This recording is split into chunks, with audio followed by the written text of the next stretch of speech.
Chaque nuit, depuis la mort de Padre Pio en septembre 1968, des personnes se lèvent à travers le monde à 3 heures du matin.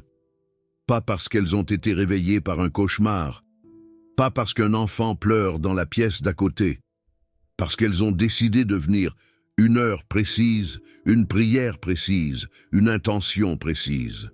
Et dans la crypte de San Giovanni Rotondo, à cette heure, quelque chose se passe depuis plus de 50 ans. Quelque chose que les gardiens de nuit ont documenté. Quelque chose que des pèlerins de France, de Belgique, du Québec, d'Afrique décrivent dans des langues différentes avec des mots identiques. Une chaleur qui monte des dalles de pierre froide.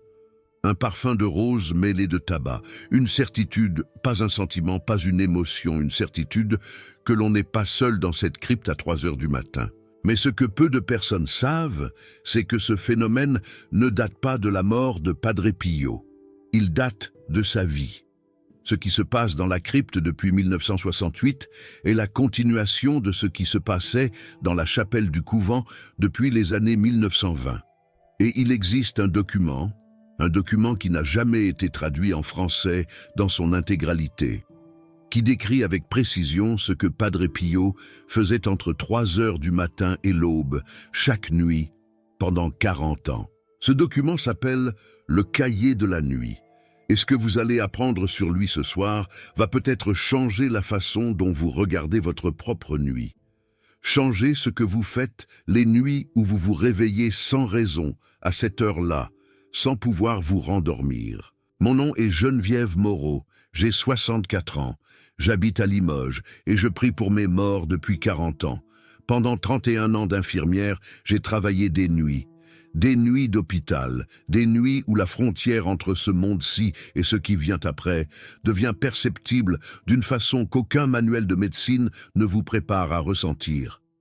J'ai tenu des mains dans les dernières heures, j'ai entendu des respirations changer, et j'ai appris, à force de nuit, à ne pas me battre contre les réveils à 3 heures du matin, à les accueillir comme ce qu'ils sont.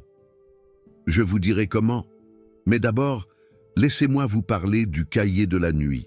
Frère Onorato Fucci était un frère capucin de San Giovanni Rotondo. Il a servi comme gardien de nuit du couvent pendant 12 ans, de 1951 à 1963. Ses fonctions étaient simples. Vérifier les portes et les fenêtres 2 fois par nuit, allumer les veilleuses des couloirs au coucher du soleil, éteindre les lampes extérieures à l'aube, et noter dans un registre tout ce qui sortait de l'ordinaire. Au bout de 3 mois à ce poste, le frère Onorato avait arrêté d'écrire « rien à signaler » dans son registre, parce qu'il y avait toujours quelque chose à signaler, et que ce quelque chose se produisait, sans exception, entre 2h50 et 3h20 du matin. À cette heure, Padre Pio parlait. Pas à voix haute. Le frère Onorato précise cela dans ses notes dès le début. Pas une conversation normale, quelque chose entre le murmure et le souffle. Certaines nuits, des mots distincts. D'autres nuits, seulement le rythme de quelqu'un qui n'est pas seul. Au bout de 6 mois, le frère Onorato avait compris que Padre Pio ne parlait pas dans son sommeil, parce que Padre Pio ne dormait presque pas. Son sommeil quotidien, documenté par plusieurs frères, ne dépassait jamais 3 heures, prises entre 16 heures et 19 heures après les vêpres, jamais la nuit. La nuit appartenait à autre chose. En 1958, 7 ans après avoir commencé son cahier, le frère Onorato rassemble le courage de poser la question directement. Il choisit un matin après la messe, quand les pèlerins se sont dispersés et que le couvent retrouve son silence. Il attend que Padre Pio soit seul dans la sacristie, et il demande « Mon père, à qui parlez-vous la nuit ?» Padre Pio le regarde un moment sans répondre, et puis il dit simplement « À ceux qui viennent me voir ». Le frère Onorato demande « Des frères ?» Padre Pio secoue la tête. « Pas des frères, des âmes qui ont besoin d'aide et qui savent que je suis éveillé. » Et puis, il ajoute quelque chose que le frère Onorato a souligné 2 fois dans son cahier, et copié une 3e fois à la fin du document, seul sur une page blanche, comme s'il voulait s'assurer de ne jamais l'oublier. 3 heures du matin, c'est l'heure inverse de 3 heures de l'après-midi. À 3 heures de l'après-midi, le Christ a ouvert le passage entre les deux mondes. À 3 heures du matin, ce passage est encore visible. Il n'est jamais tout à fait refermé. C'est l'heure où les âmes circulent le plus librement entre leurs deux rives. Et moi je suis là, à mi-chemin, pour aider celles qui en ont besoin à traverser. Le frère Honorato transcrit cette conversation mot pour mot dans son cahier. Et il décide, cette nuit-là, de faire quelque chose qu'il n'avait jamais osé faire. S'approcher de la porte de la chapelle pendant la prière de nuit de Padre Pio et regarder à travers le verre dépoli. Ce qu'il voit, il le décrit sur 2 pages. Une flamme de veilleuse qui ne bouge pas malgré les courants d'air, l'ombre de Padre Pio sur le mur de pierre, debout, les mains jointes devant la poitrine, les lèvres qui bougent régulièrement. Et certaines nuits, pas toutes, mais certaines nuits, une luminosité diffuse autour de lui qui ne vient pas de la veilleuse. Une luminosité que le frère Honorato décrit comme de la lumière réfléchie, comme si quelque chose de lumineux se tenait en face de lui. Il essaie d'identifier la source. Il regarde par la fenêtre latérale de la chapelle. La cour est dans l'obscurité. La lune n'est pas en position d'entrer par les vitraux. « Je ne trouve pas d'explication naturelle, écrit-il, et je ne cherche plus à en trouver une. Le cahier de la nuit comporte 67 entrées sur ces 12 années. 47 mentionnent spécifiquement des conversations nocturnes avec des présences invisibles. 12 mentionnent des prénoms entendus, des prénoms français, polonais, allemands, espagnols, prononcés par Padre Pio dans la pénombre. Le frère Honorato meurt en 1981. Ces notes sont découvertes par le frère Raffaele, son successeur au secrétariat, qui les compile, les transcrit et les archive en 1983 sous le titre « Il Quaderno della Notte ». Ce document existe. Il est conservé dans les archives du couvent de San Giovanni Rotondo. Il n'a jamais été traduit dans son intégralité en français. Et ce que vous allez entendre maintenant, ce qui se passe dans la crypte à 3 heures du matin depuis la mort de Padre Pio, est directement lié à ce qu'il faisait dans cette chapelle pendant 40 ans. Les lieux gardent les habitudes de ceux qui les ont habités longtemps. Il y a 2 entrées du cahier de la nuit que le frère Raffaele a jugées suffisamment importantes pour les placer en tête de sa transcription de 1983 avant toutes les autres. 2 entrées parmi les 12 qui mentionnent des prénoms. La première est datée du 23 mars 1953.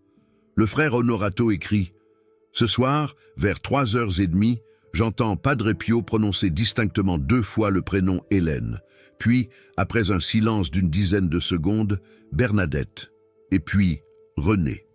Ces prénoms français prononcés dans la chapelle italienne sombre ont quelque chose d'étrange et de doux à la fois, comme si la pièce était plus grande que ses murs.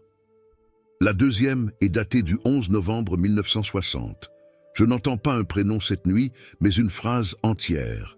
Padre Pio dit à voix intelligible, en français, « J'en suis certain car j'ai fait mes études au séminaire de Nice », une phrase que je transcris mot pour mot. « Je suis là ». Puis, un long silence. Puis, encore. « Je suis là ».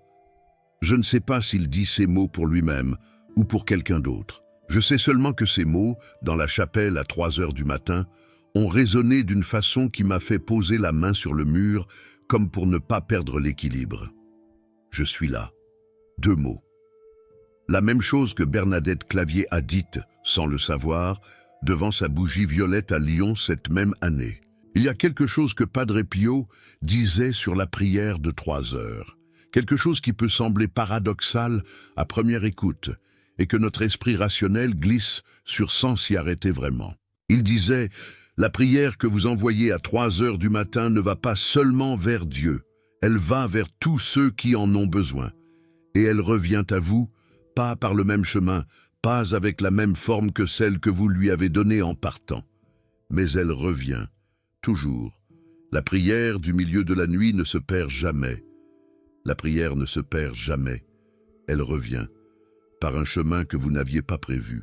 Cette phrase, je l'ai comprise, vraiment comprise dans mes os, après ce qui est arrivé à Élisabeth Fournier.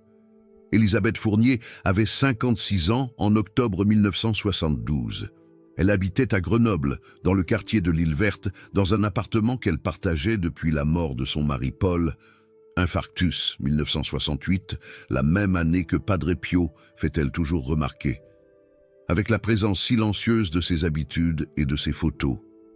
Elle avait un fils, Marcel, 32 ans, charpentier à Lyon, un homme grand, taiseux, qui n'était plus entré dans une église depuis son mariage civil en 1966 et qui répondait aux questions de religion par un sourire patient qui voulait dire non, poliment mais définitivement.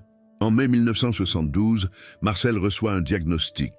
Cancer du poumon, stade avancé. Les médecins donnent 6 mois, peut-être davantage, si les traitements répondent bien. Marcel commence la chimiothérapie en juin. Il continue à travailler quand il peut. Quelques heures le matin, pas davantage. Il ne se plaint pas. Il n'a jamais su se plaindre. Il appelle Elisabeth 2 fois par semaine, des appels courts où il dit que ça va et raccroche avant qu'elle ait le temps de poser les questions difficiles. Elle prie pour lui depuis le début, tous les jours, à toutes les heures où elle se souvient de prier. Elle prie à la messe, elle prie dans sa cuisine, elle prie dans le bus en allant faire ses courses. Et les résultats de septembre sont les mêmes que ceux de juin. La maladie ne recule pas. En octobre, Elisabeth prend une décision qui surprend sa sœur, son beau-frère, ses voisins, tous ceux à qui elle le dit. Elle va à San Giovanni Rotondo. Elle n'est jamais allée en Italie. Elle ne parle pas un mot d'italien. Elle prend le train depuis Grenoble jusqu'à Brindisi, 2 changements, puis un quart jusqu'à Foggia, puis un autre quart jusqu'aux hauteurs du Gargano. Elle met 2 jours pour arriver. Elle vient pour une seule chose, prier sur la tombe de Padre Pio pour que Marcel guérisse. Elle arrive le 14 octobre 1972. La journée est consacrée à la basilique, la file des pèlerins devant la tombe dans la crypte, les prières répétées, les larmes que l'on retient et celles qu'on ne retient pas. Elle prie, elle demande, elle repart. Ce soir-là, à l'hôtellerie, elle ne parvient pas à dormir. La nuit est fraîche, les fenêtres sont minces. Elle reste allongée dans l'obscurité à regarder le plafond. Elle pense à Marcel à Lyon dans son appartement. Elle pense à la façon dont il lui a dit son diagnostic, posément, comme s'il lui rapportait quelque chose qui était arrivé à quelqu'un d'autre. Et elle pense à ces 5 mois de prière qui n'ont pas changé les résultats des examens. À 2h45 du matin, elle se lève, elle s'habille, elle sort. Elle dit plus tard à sa sœur « Je ne l'ai pas décidé. Mes pieds ont mis mes chaussures et mon corps est sorti. » Elle marche dans la nuit jusqu'à la basilique. Le gardien, un homme âgé qui l'a vue passer pendant la journée dans la file des pèlerins, la laisse entrer sans poser de questions. Il lui montre les escaliers de la crypte. Il dit simplement, en un italien qu'elle ne comprend pas, mais dont elle comprend le sens, « La crypte est ouverte ». Elisabeth descend. Elle est seule dans la crypte à 3h et quelques minutes du matin. Elle s'agenouille devant la tombe de Padre Pio. Elle pose les 2 mains à plat sur la dalle de marbre. La pierre est froide, très froide, du froid particulier des sous-sols de pierre qui n'ont pas vu le soleil depuis des décennies. Et elle commence à parler, à voix basse, en français, sans chapelet, sans formule, sans prière préparée. Elle parle comme on parle à quelqu'un qui est là. « Je suis venu de Grenoble pour vous demander de guérir mon fils Marcel. Il a 32 ans, il va mourir. Pas d'une vieillesse lente, vite dans quelques mois. Il n'a jamais prié, il ne sait pas comment faire. Alors je fais pour lui. Je suis là à sa place. Je vous demande de le guérir. » Elle attend. Elle ne sait pas quoi elle attend. Un signe, une chaleur dans la pierre, quelque chose d'extérieur à elle-même. Rien de visible ne se produit. Et puis quelque chose arrive. Quelque chose qu'elle ne peut pas expliquer et qu'elle n'essaie pas d'expliquer dans le récit qu'elle fait plus tard. Ce n'est pas une vision, ce n'est pas une voix. Elle dit « C'était une certitude qui est entrée dans ma poitrine comme de l'eau froide, pas désagréable, même si ce qu'elle portait était douloureux. La certitude était celle-ci. Marcel allait mourir. Il n'allait pas guérir. Et ce n'était pas une absence de réponse à sa prière. C'était la réponse. Et Elisabeth reste agenouillée dans cette certitude. Elle ne pleure pas, elle ne se débat pas contre ce qu'elle sent. Elle reste simplement là, les mains sur la pierre froide, pendant, elle ne sait plus combien de temps. 1 heure, peut-être davantage. Et à la fin de cette heure, une deuxième chose arrive. Après la certitude, la paix. Une paix qui ne ressemble pas à la résignation, qui ne ressemble pas à la capitulation de quelqu'un qui abandonne, qui ressemble à la fin d'un combat qu'elle n'avait pas à mener seule depuis le début. Elle remonte les escaliers. Elle sort dans la nuit de San Giovanni Rotondo. Elle marche jusqu'à l'hôtellerie. Elle se couche. Et pour la première fois depuis le diagnostic de mai, 5 mois, elle dort sans se réveiller. Elle rentre à Grenoble 3 jours plus tard. Le lendemain de son retour, Marcel l'appelle. Ce n'est pas son appel habituel. Le coup de fil du dimanche, court, pratique, les mots pour dire que ça va. Sa voix est différente, plus lente. Comme quelqu'un qui a réfléchi à ce qu'il voulait dire avant de décrocher le téléphone. Il dit « Maman, est-ce que tu pourrais venir? Et est-ce que tu pourrais amener un prêtre ?» Elisabeth reste un moment sans répondre. Elle demande « Un prêtre ?»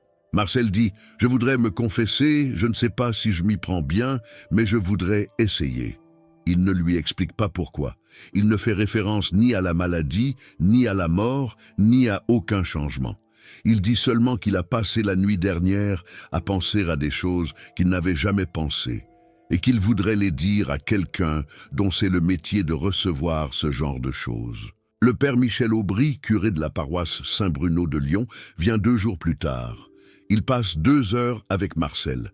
Quand il sort de la chambre, il prend les 2 mains d'Elisabeth et il dit, sans entrer dans les détails, que le sceau de la confession lui interdit de révéler « Votre fils est en paix », d'une paix que beaucoup de fidèles de 60 ans ne connaissent pas encore. Marcel meurt 23 jours plus tard, le 12 novembre 1972, un dimanche. Dans son appartement de Lyon, la main d'Elisabeth dans la sienne, les yeux ouverts sur le ciel gris du matin. Ce n'est pas la guérison qu'Elisabeth avait demandée sur la dalle froide de la crypte. Ce n'est pas ce qu'elle avait envoyé dans sa prière à 3 heures du matin. Mais c'est ce qui est revenu. Sa sœur lui pose la question, des mois plus tard, « Comment tu savais que ça ne servirait à rien de demander la guérison? Comment tu as su lâcher ?» Elisabeth réfléchit un long moment avant de répondre. Et elle dit, « Je n'ai pas su. Je n'ai pas décidé de lâcher. Quelque chose a ouvert mes mains, et moi, j'ai simplement laissé faire. » Quelque chose a ouvert ses mains. Dans la crypte de San Giovanni Rotondo, à 3 heures du matin, en octobre 1972, dans le même espace où Padre Pio avait passé 40 ans à ouvrir les siennes. Pendant les 4 ans de la maladie de Jacques, mon mari, 4 ans d'aller-retour à l'hôpital, de traitements, de rémissions courtes et de rechutes longues, je me réveillais à 3 heures du matin avec une régularité qui m'avait d'abord inquiété. Je suis infirmière. Je sais ce que signifie un réveil systématique à cette heure. Le corps annonce parfois des choses que les examens confirment ensuite. Mais ce n'était pas ça. Je ne me réveillais pas dans l'angoisse. Je me réveillais dans une clarté inhabituellement grande.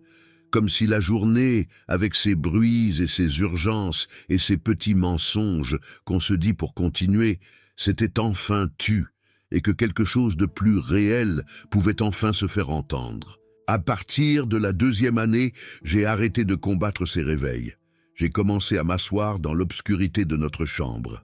Jacques, endormi à côté de moi, sa respiration lente et régulière, et à rester simplement là, sans allumer, sans formule, juste présente dans le silence. Ma grand-mère de Limoges avait une expression que je n'avais jamais vraiment comprise dans mon enfance.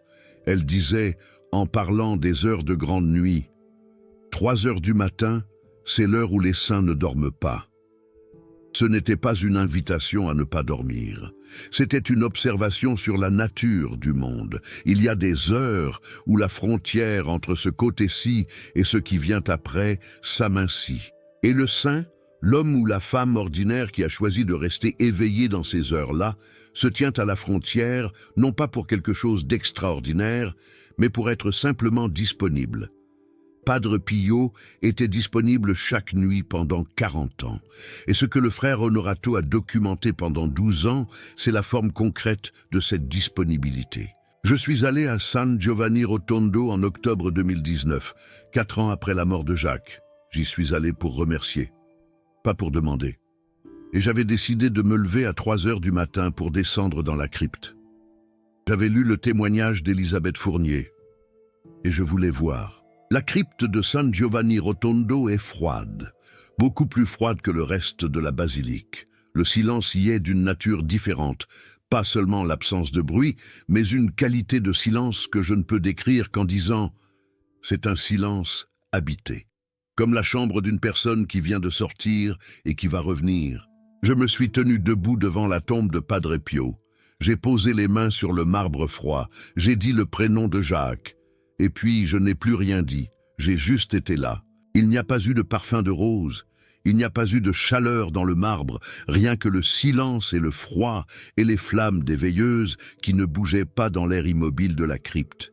Et une certitude lente, comme l'eau qui monte dans un verre, la certitude que Jacques était quelque part où il n'avait besoin de rien, et que ma présence dans cette crypte à 3 heures du matin n'était pas pour lui. Elle était pour moi, pour m'apprendre à ouvrir les mains. Voici les 7 éléments que le frère Onorato a identifiés dans la prière nocturne de Padre Pio. 7 éléments constants, observés sur 12 années. 7 éléments que vous pouvez recréer chez vous ce soir ou cette nuit. Pas pour avoir une expérience mystique, pas pour recevoir un parfum ou voir une lumière, mais pour vous tenir à votre propre frontière, celle qui sépare vos préoccupations ordinaires de la réalité plus vaste de ceux que vous aimez et qui sont de l'autre côté. Premier élément, l'heure juste. Padre Pio ne commençait pas vers 3 heures. Il commençait à 3 heures, après les matines, la dernière prière commune de la nuit capucine. Le frère Onorato note que les rares nuits où Padre Pio commençait sa prière de nuit avec retard, retenu par un pèlerin malade ou par une tâche imprévue, quelque chose se perdait. Comme si l'heure était un rendez-vous pris d'avance et non une simple préférence, écrit-il. L'heure idéale pour vous est 3 heures du matin précise. Si vous dormez et ne vous réveillez pas naturellement, vous pouvez poser une intention avant de dormir, pas un réveil électronique, mais l'intention silencieuse. Si je me réveille cette nuit, je me lève. Et si la nuit ne vous réveille pas, vous pouvez aussi choisir l'heure qui précède votre sommeil, dans une obscurité totale, quand le corps commence à s'effacer.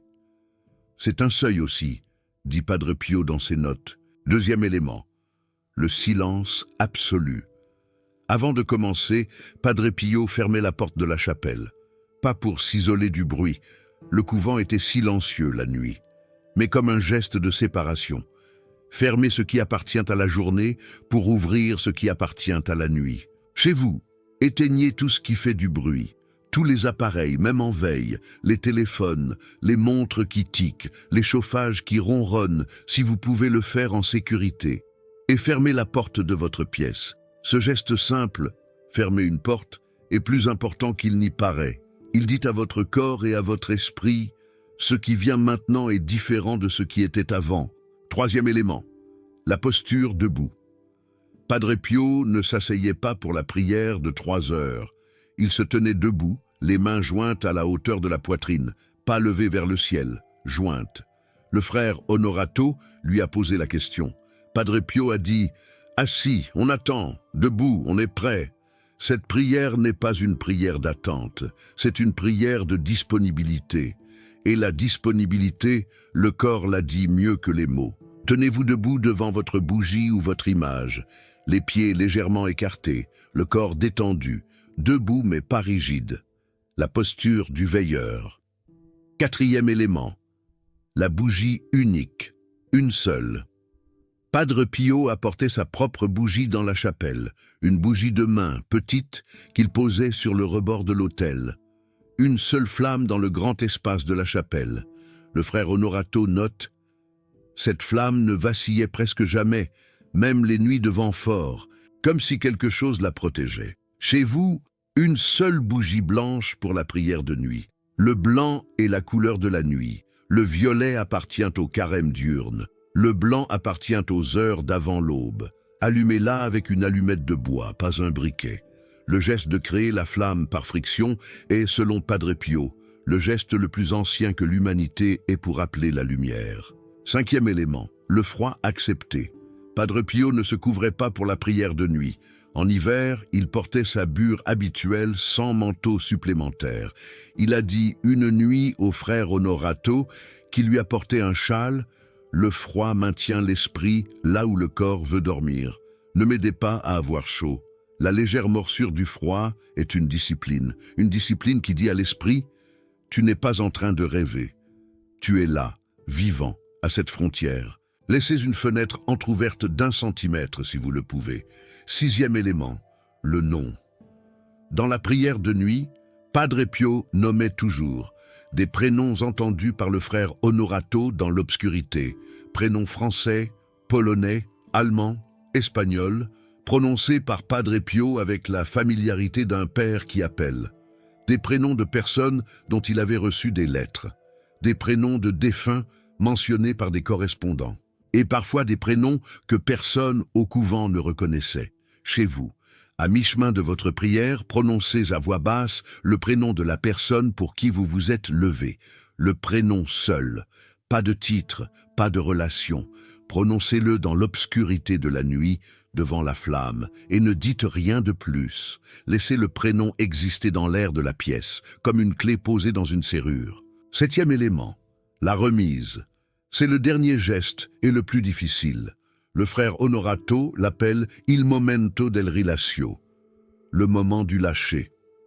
À la fin de sa prière nocturne, Padre Pio ouvrait les mains. Il les dépliait, les paumes vers le haut, les bras légèrement écartés du corps, et il restait dans cette posture quelques secondes, en silence complet. Le frère Honorato lui a demandé ce que ce geste signifiait. Padre Pio a répondu « Je remets ». Après avoir nommé, après avoir demandé, après avoir été présent, je remets. Ce n'est pas ma main qui tient cette âme, c'est la main de Dieu. Et ma main, si elle serre trop fort, empêche la main de Dieu de prendre ce que je lui offre. Chez vous, à la fin de votre prière, ouvrez les mains, paumes vers le haut, et dites à voix basse 3 mots seulement. Je te remets. La personne que vous avez nommée, vous la posez dans vos paumes ouvertes et vous ouvrez les doigts. Restez ensuite dans cette posture pendant 1 minute entière. 1 minute de paumes ouvertes dans l'obscurité. Ne dites rien, ne demandez rien. Laissez le silence de la nuit être ce qu'il est. L'espace, ou quelque chose que vous ne contrôlez pas, peut enfin travailler. Padre Pio écrit dans une note de 1955, « L'homme qui prie les mains fermées dit à Dieu, je garde ce que j'ai. L'homme qui prie les mains ouvertes dit à Dieu, je suis prêt à recevoir ce que tu as. Et celui qui ouvre les mains à 3 heures du matin dit quelque chose de plus. Je suis prêt à recevoir même ce que je n'avais pas demandé. » C'est le geste qu'Élisabeth Fournier a fait sans le savoir dans la crypte de San Giovanni Rotondo. Elle n'avait lu aucun cahier de la nuit. Personne ne lui avait enseigné ce geste. Mais quelque chose dans cette nuit, dans ce froid, dans cette obscurité, l'avait conduite à faire exactement cela. Elle avait serré. Et puis elle avait ouvert les mains. Et 23 jours plus tard, sa prière était revenue, transformée, amplifiée, par un chemin qu'elle n'avait pas imaginé. Il y a quelque chose que je veux vous dire avant de terminer. Il y a d'autres personnes qui ont fait cette prière, pas dans la crypte de San Giovanni Rotondo, mais chez elles, dans leur salon ou leur cuisine ou leur couloir, et qui ont vécu quelque chose de similaire à ce qu'Élisabeth a vécu. Je pense à Armand Tessier, un retraité de Rouen, 67 ans en 2015. Il avait une fille, Mathilde, 38 ans, avec qui il n'avait plus de contact depuis 6 ans. Une dispute sur l'héritage de sa mère, une de ces disputes qui commencent par une somme d'argent et finissent par tout le reste. Il avait essayé les lettres, les intermédiaires, ses autres enfants. Rien. Mathilde ne répondait pas. Armand avait lu un petit livret sur Padre Pio et la prière de nuit, acheté à Lourdes en 2013. Il avait commencé la prière de 3 heures pendant le carême de 2015. Pas tous les jours, 2 ou 3 fois par semaine. Debout dans sa cuisine, une bougie, le prénom de Mathilde. 3 semaines après avoir commencé, Mathilde l'appelle. Elle ne sait pas pourquoi elle appelle. Elle dit exactement ça. « Je ne sais pas pourquoi je t'appelle, mais j'avais besoin d'entendre ta voix. » Ils se retrouvent pour déjeuner. Ce n'est pas une grande réconciliation de film, pas de larmes, pas de discours. Ils parlent de choses ordinaires pendant 1 heure et demie. Et à la fin du déjeuner, Mathilde dit « On peut recommencer ?» 6 mois plus tard, elle l'appelle pour lui annoncer qu'elle attend un enfant et qu'elle veut qu'il soit là. Ce qu'Armand avait envoyé dans ses prières nocturnes, un désir de réconciliation, une porte ouverte, était revenu sous une forme qu'il n'avait pas imaginée. Pas comme une résolution de conflit, comme la naissance de quelque chose de nouveau. La prière de 3 heures du matin ne répare pas, elle rouvre, elle crée de la place pour ce qui vient ensuite. Si vous ressentez en ce carême que vous portez quelqu'un dans vos prières avec trop de serments, un défunt pour qui vous priez depuis des années sans savoir si cela sert à quelque chose, un vivant que vous ne pouvez pas atteindre, une relation fermée, cette nuit, levez-vous. Appel urgent. Ne remettez pas ce geste à la semaine prochaine. Ne dites pas « je commencerai quand je serai mieux préparé ». Le carême a une durée. Nous sommes à mi-chemin de ces 40 jours. Ce que vous ne faites pas maintenant, vous l'avez remis à l'année prochaine. Et vous ne savez pas, aucun de nous ne sait, si l'année prochaine sera là pour vous. Levez-vous à 3 heures du matin, allumez une seule bougie blanche, tenez-vous debout, prononcez le prénom et ouvrez les mains. Si ce que vous venez d'entendre vous a touché, si cette vidéo a rallumé quelque chose dans votre façon de regarder vos nuits, le super merci bleu sous la vidéo est une façon de le dire et de soutenir ce travail. Padre Pio l'a écrit dans une lettre de 1962, « Tout acte de générosité accompli pendant la nuit du carême revient multiplié par un chemin que vous n'imaginerez pas. » Et dans les commentaires, écrivez « À quelle heure vous vous réveillez la nuit ? Et pour qui ? » Pas d'explication. L'heure et le prénom. Parce que quelqu'un va lire votre commentaire à 3 heures du matin, seul dans son couloir avec sa bougie, et aura besoin de savoir qu'il n'est pas seul à veiller. Les saints ne dorment pas à cette heure, et vous non plus. Et dans votre salon ou votre couloir, avec une bougie blanche et vos mains ouvertes, vous vous tenez à la même frontière que Padre Pio tenait chaque nuit pendant 40 ans.